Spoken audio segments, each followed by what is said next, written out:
Hello, it's time for the long-awaited part 2 of my CD collections.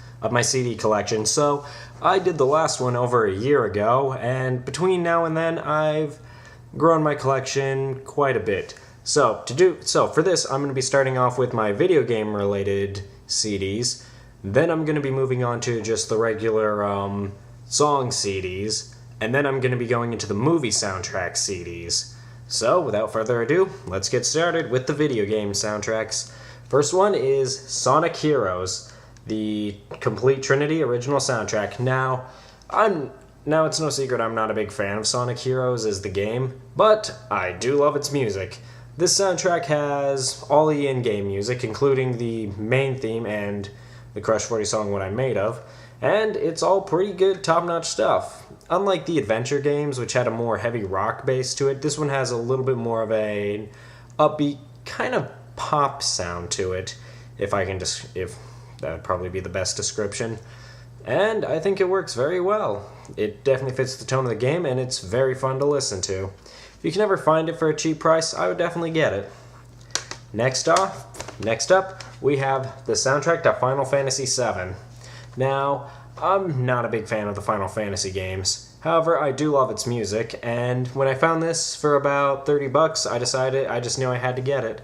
Now, the music to this game is pretty fucking good.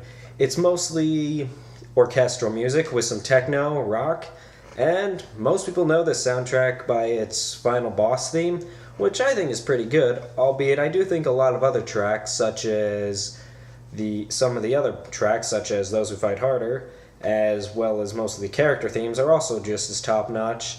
There's not too much I can say about this one that hasn't already been said by most people who enjoy the Final Fantasy series, so check it out if you're interested. But speaking of Final Fantasy, we have the Black Mages. This band was formed by the Final Fantasy series composer Nobuo Uematsu. This was basic, and this CD has most of his music, a couple of choice songs from his catalog of Final Fantasy music, remixed into, well, rock.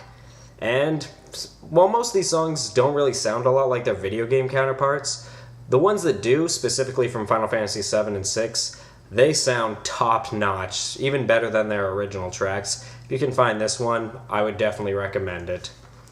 So, now with the video game soundtracks out of the way, we're going to be moving on to, well, the Crush 40 CDs.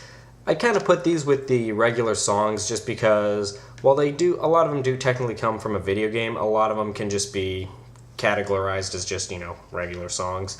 So, Crush 40, or, before they became Crush 40, Son of Angels, Thrill of the Fill. Now, I'm not going to be going too much into depth on this one, as well as the other two Crush 40 CDs I have, because I have a whole separate video planned on just all of Crush 40's music. So, short version is, this CD was the soundtrack to a NASCAR racing game made by Sega, one that isn't very widely distributed, but this music has some of my favorite Crush 40. It also has several instrumental tracks, including a rock version of the Star Spangled Banner, and several other instrumental tracks which are just wonderful. I didn't find this one too expensive, but from what I can tell, it can be kind of pricey, but it's definitely a great soundtrack. But we also have Crush 40. Now, this is pretty much Sons of Angels Thrill of the Fill, with a couple of exceptions. It doesn't have any of the instrumental tracks, but in its place it includes Live and Learn, as well as Open Your Heart. Thrill of the Fill also had Open Your Heart, but it also includes Escape from the City and Sonic Adventure 1's version of It Doesn't Matter. Now, this one is kind of a bit of a downgrade from Sons of Angels, although this does have my second favorite this actually has both of my favorite Crush 40 songs on it, so it's kind of a toss-up, though I wouldn't recommend getting this CD unless you're a die-hard collector like myself, as it can generally get very expensive, and I just got lucky when I found this for a couple bucks on a small auction. But still a great CD, nonetheless. And for the final Crush 40 CD I have, Rise Again. This is a wonderful CD, however it has one big problem. There's only 4 songs on it, so I don't want to go too into depth because, like I said, I have a whole video for Crush 40 planned. So, stay tuned for that. Now we're going to be going on to the regular song CDs. This is mostly just, just regular CDs that are released, mostly made of songs, not so much soundtrack related. First one is AYU's, the second AYU CD. Now, I cannot find the first one anymore. They apparently stopped selling that, which sucks. But this second one I think is actually very good. This is a quartet group sung by, well, I don't remember all their names off the top of my head, except for Ryan Drummond, who is the bass singer of several of the songs. And it's a pretty entertaining CD. It's pretty short, and a lot of the songs are and pretty much all the songs are from other mediums, but it's definitely a good, fun listen. Check it out if you're interested. It's pretty good. Next, we're going to be moving up to Axel Rudi Pell, The Shadow Zone. Now, I bought this one for one song called Follow the Sign, and it's a pretty badass song, sung by Johnny Gioeli. But after getting the CD, I was listening to a lot of the other songs, and there's a lot of great stuff on this. It's mostly softer kind of German metal, but my new favorite of this CD is the song Coming Home. I'm not going to spoil that one because I think you should listen to it for yourself, but it's a pretty well done track. Look for it if you're interested. It's a very good CD with great atmosphere to it. Next, we're going to be moving on to Johnny Gioeli's main band, Hardline. This is the first CD, Double Eclipsed. This is a wonderful CD. It's basically 80s metal if it was released in the 90s. Sadly for the band Hardline, it didn't really get too much. While they did get some pretty good success with this CD, the band's musical style sadly fell out of popularity with the public once grunge came into popularity with groups like Nirvana and Pearl Jam, which is quite a shame because the style of this is wonderful with some great tracks such as Everything, their remix of Hot Cherie, Bad Taste, Rhythm from a Red Car, tons of it. Recommended without reservation. But that isn't the only Hardline CD I have. I currently have their newest album, Human Nature. Another wonderful CD with some of the best music, with some of the best rock music I've heard in a long time. With tracks such as Where Will We Go, Nobody's Fool, Trapped in the Muddy Waters, and one of my personal favorite songs I've heard in a long time, Where the North Wind Blows. I would heavily recommend getting this one. More so than any other CD I've shown and will show, this is the one that I would want pretty much anyone who watches my videos to check out. It is not a disappointment. It's some of the best stuff I've heard in a long time. Now, let's go more southern for my next CD. Charlie Daniels Super Hits. Now, I love some country. You can thank my dad for that. And I found this one for a pretty cheap price, and it has a lot of the more popular Charlie Daniels songs. And, well, there's not too much to say. If you enjoy country, you'll probably like a lot of this stuff. It's pretty straightforward stuff. It's a lot better than what you're going to hear on the radio. You're never going to find good country on the radio. But this is some pretty good stuff. Some of my favorite tracks would be obviously the most popular song, Devil Went Down to Georgia. I also enjoy songs such as Uneasy Rider, which is a pretty funny song, as well as Long-Haired Country Boy. Now, for the other country album I have the Zac Brown Band Pass Me the Jar album. Now, this is a pretty interesting one. This is a live album. And more or less what this one is well, it's Zac Brown Band playing a lot of their big songs live. It also includes their remix of Devil Went Down to Georgia, which is a wonderful remix, by the way. Check that out. It also comes with a DVD, which shows a lot of the majors, like the live version of the concert, which was a pretty good deal. If you're into country, I would definitely recommend this and the Charlie Daniels CD, but if you're not into country, I don't think you're going to get much out of it. And now, we're going to be getting into the movie soundtracks. And when talking about movie soundtracks, we might as well start with the king of movie soundtracks, John Williams, with Superman the Movie. This is the 2-disc edition, which is definitely some of the best movie music I've ever heard. The Superman music, the John Williams Superman theme, is probably the most definitive character theme I've ever heard for a movie, with the exception of maybe the James Bond theme. But this one I don't think needs much of an introduction, although if you can get your hands on the 2-disc version, this has a lot more music. It even includes a concert version of the Superman theme being played. It is some of the best stuff. The movie's awesome, and so is the music. Next, we're going to be talking about a more infamous picture, which happens to be one of my personal favorites, Wild Wild West. Now, this CD, when I originally bought it, I thought it had a lot of the in-movie soundtracks, which sadly it didn't. Although it did have two of the end credit songs, the song Wild Wild West, sung by Will Smith himself, which I loved as a kid, which I still enjoy it now, although I think it's kind of lost its novelty for me. But it's still a fun song, as well as Balamos, which is not sung by Will Smith. I can't pronounce the singer's name, but it's also a pretty good song. However, I do not care for the rest of the stuff on this soundtrack. I'm not sure if I could recommend this one to anyone. Like I said, I bought it on accident, and while I do enjoy the first two songs, the rest of them I really don't like.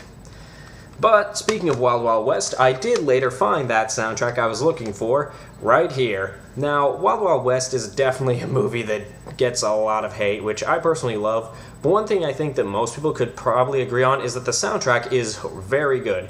The soundtrack has a lot of old-fashioned kind of Western sounds to it, mixed with a slight bit of hip-hop sounds to it as well. It's a very fun soundtrack, and I would definitely recommend people get it if you can find it for a good price. It's definitely worth the listen. It shouldn't be too expensive, and it's definitely a great sound. Now we're moving on to the musicals. First off, Little Shop of Horrors. Now, I was actually once in a play production of Little Shop of Horrors where I did the puppeteering for the plant, and I love Little Shop of Horrors. It's a great sound. The soundtrack's great. The movie is funny as hell, and well, I would recommend the CD to musical fans. It's got kind of a slightly kind of Rocky Horror Picture Show-ish kind of style to it, albeit a little more tame than Rocky Horror, and it's definitely worth a pretty good listen. Though if you're not into musicals, probably skip this. But for this next one, even if you are not into musicals, I think this next one would definitely still be a fun listen, and that is the South Park Bigger, Longer, and Uncut soundtrack. Now, I'm kind of half and half when it comes to South Park. I enjoy the show, I enjoy the movie, although like most type of, how do I put it, politically incorrect shows, there's a point when I just stop caring about the attempts of being offensive, and then I just get bored, but that's more of a personal thing. But this soundtrack is hilarious. Trey Parker and Matt Stone are some of the most entertaining songwriters I've ever got the joy to listen to. I'd highly recommend this CD. It also comes with it has all the movie's main songs, and, well, with one, which I don't really care about. And it also has several remixes of a lot of the other songs in the film, which are also top-notch. I definitely recommend it if you're a fan of South Park. It's very entertaining, and you won't be disappointed. Now we're getting into the main movie soundtracks, and we are going to be starting with Rocky IV soundtrack. Now, I found this one kind of cheap, and it was definitely fun. It's some of the best music to exercise to.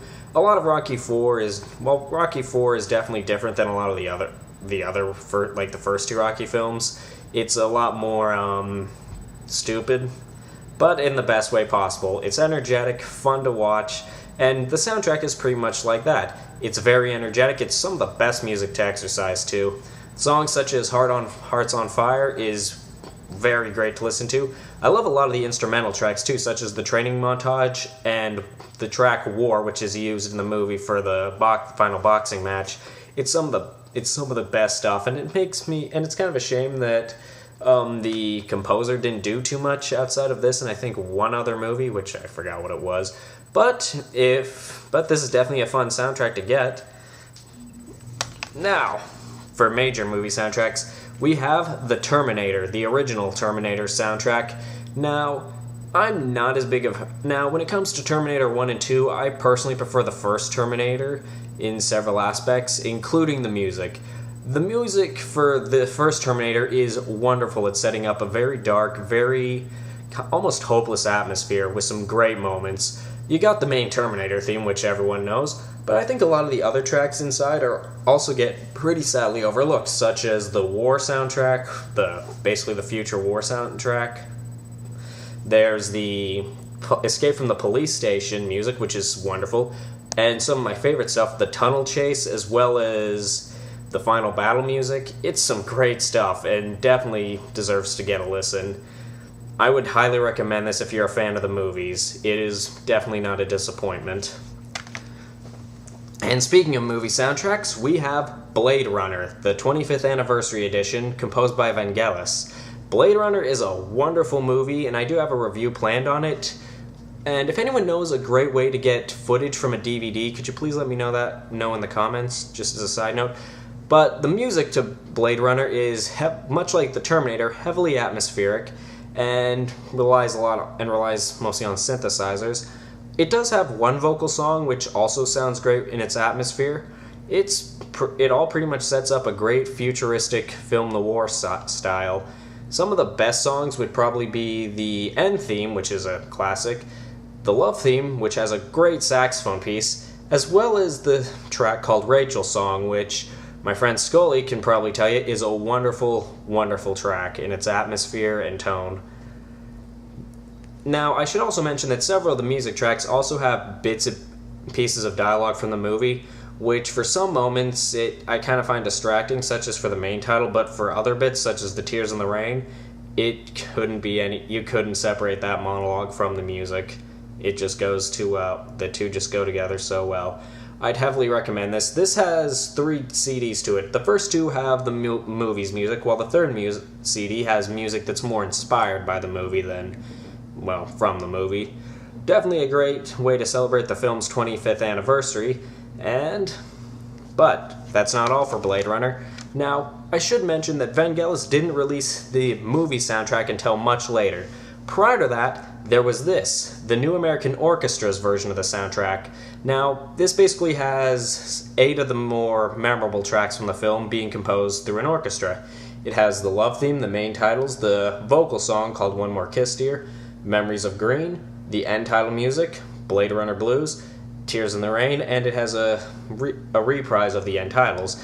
Now, for certain tracks, I don't think they work as great as the original, such as Memories of Green. Some I like in different ways, such as the love theme. I think the love theme in this one has a much more upbeat tone as opposed to the more downbeat tone of the original version of the track. Both are very good. Some I think are much better than the original, such as the end title I think sounds much better with the orchestra than just the synthesizer. But I don't think this soundtrack gets as much love as it really deserves from fans of the movie. It's just kind of passed off as mediocre or terrible at worst.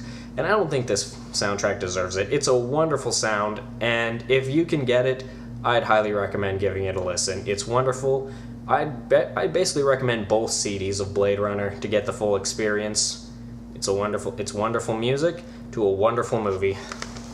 Now we're going to be moving on to John Carpenter's soundtracks. Now, for those of you who are familiar with John Carpenter, you might also know that he tends to do a lot of the music for his own movies, which I love him for it. He's a great composer, and we're going to be starting off with Escape from New York. Now, I should mention that a lot of John Carpenter's tracks have a tendency to have a couple very well done, pretty memorable themes with a lot of, wallpaper music. Kind of, it's just there to be in the background. But for Escape from New York, it's electronic sound. It has a lot of great tracks to it. It also has a couple of vocal bits from the movie, and it's all pretty good stuff. I would definitely recommend this one if you're a fan of the movie. It also has a couple of unreleased tracks as well. So, not much to say about it that I don't think it can speak for, that I don't think it's able to just say for itself, but yeah, I'd say give it a listen. Now we're going to be moving on to Escape from LA. This one is another very entertaining one. Now this one has a slight more rock theme to it. Its remix of the Escape from New York main theme is, I think, far better than the original Escape from New York theme, as well as tracks such as Snake's Uniform and The Showdown. It really gets a kind of modern western vibe from it. It's pretty great stuff. I'd highly recommend this one. I think this one also was composed by John Carpenter with assistance from Shirley Walker, who worked on the Batman the Animated Series music. Great stuff. Recommend it. But try to find it at a good price. A lot of the tracks are pretty good, but they're pretty short. Now, for the last John Carpenter soundtrack I have, we got Christine. This was, of course, the movie Christine is obviously based on the book by Stephen King. Now, I don't really care much for the book, but I really enjoyed the movie, and I should comment on a personal note. The music to Christine was actually the movie that got me interested in movie music in general.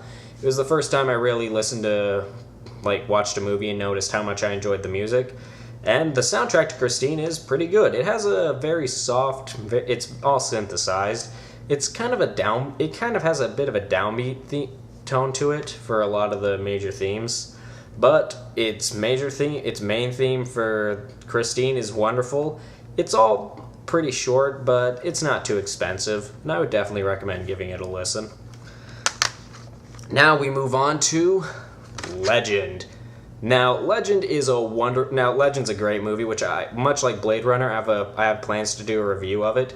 Now, Legend's pretty interesting. This movie had 2 separate soundtracks done for it. Now, the one I'm showing you right now is the Tangerine Dream version. Now, I really enjoy this one. The atmosphere this version of the soundtrack gives is kind of a very medieval sound to it, unlike the next CD we're going to talk about. Although this also has a couple vocal songs to it, which I only really like one of them. I don't really care for the other 2. The song I don't mind is called Love by the Sun, it's an alright track, fitting for the end of the film, but not too bad, not too great. A lot of other tracks, though, in it are still wonderful, such as the cottage sound, which really sets a great medieval atmosphere, as well as the dance music, and some of the best, the theme for Darkness. It's some pretty good stuff, but now let's move on to the other soundtrack of Legend. Now, this one was the original director's cut version of the sound, composed by the always amazing Jerry Goldsmith. Now, basically what happened with the soundtrack was Jerry Goldsmith composed the music, which unlike Tangerine Dream, which has a more medieval sound to it, this one has a more fairy tale-ish sound to it, which I do think suits what the movie was going for a bit better. This has some pretty good standout moments, such as the several vocal songs that are sung by one of the main characters in the film, although it's pretty much the same song, just with some slight variations. But the highlight of this soundtrack is the theme for Darkness, which while I love the Tangerine Dream version, this one blows it out of the water. I definitely recommend giving this one a listen, but I'd try giving both Legend and Tangerine Dream a listen. Though this CD has one up that the Tangerine Dream CD that I showed you didn't have, this one has all the movie's music, while the Tangerine Dream version is missing several major tracks. I'd definitely give both sides a listen to see which one you prefer. As well as with the movie, check out both versions of the movie. But for the last major movie soundtrack CD, we have another Jerry Goldsmith soundtrack to The Secret of NIMH, one of my personal favorite animated movies. A lot of the music in this one has it's kind of, not sure how to describe it.